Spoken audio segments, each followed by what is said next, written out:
si je comprends bien, du coup, dans tous les cas, on va assister à une augmentation du prix de l'électricité. D'une part, ne serait-ce que pour justement favoriser le mécanisme d'efficacité énergétique, puis d'autre part aussi pour compenser un petit peu les pertes en volume que pourraient avoir éventuellement les producteurs.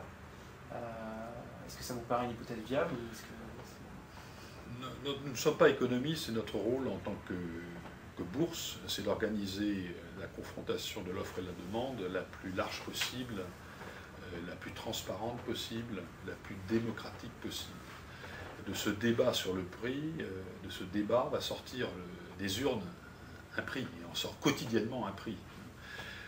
Que ce prix monte à l'avenir, il y a une tendance lourde pour dire que oui, face à la croissance, je dirais, des économies émergentes, il peut y avoir une ponction plus importante sur l'énergie disponible dans le monde. Ceci dit, au niveau de l'Europe, on est en train de mettre en place ce couplage de marché dont je vous parlais, et donc une bien meilleure utilisation du bouquet énergétique existant.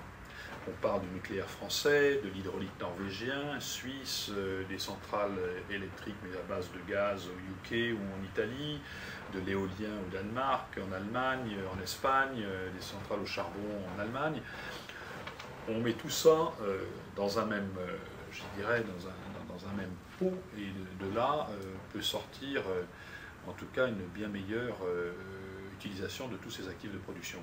Ça passe évidemment par des interconnexions fluides, suffisamment de lignes pour faire passer l'électricité aux interconnexions, et surtout des mécanismes de marché qui permettent d'utiliser les capacités disponibles à 100%. C'est le principe du couplage des marchés. Donc ça, toute chose égale par ailleurs, c'est de nature, je dirais, à faire baisser les prix, parce que, en tout cas à faire baisser la volatilité des prix. Donc ça, c'est quelque chose qu'il faut faire. Après, la consommation, peut-être en ce moment, elle diminue, en tout cas elle a diminué en 2011 par rapport à 2010. Si nos économies retrouvent de la croissance, on aura forcément une tendance à tirer à nouveau vers le haut les prix de l'énergie et les prix de l'électricité. Pour conclure, je vous repose la question que vous avez plus ou moins déjà répondu, mais est-ce que c'est vraiment atteignable, les 20% en 2020? Et sinon, pourquoi? Qu'est-ce qu'on doit faire pour vraiment essayer d'y arriver? Est-ce que c'est vraiment un objectif?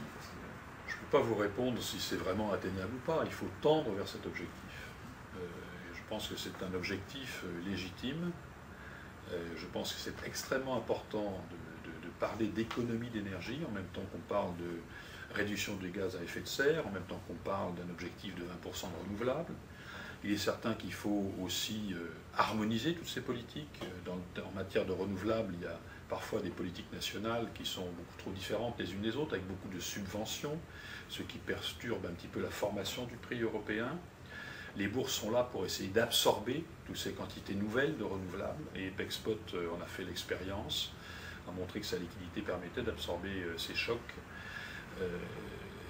Maintenant, la réduction de la consommation d'énergie, donc cet objectif de 20%, je crois qu'il est extrêmement sain, qu'il faudrait, à partir de l'expérience nationale, ensuite avoir probablement un dispositif européen qui se mette en place. Ça va prendre un peu de temps.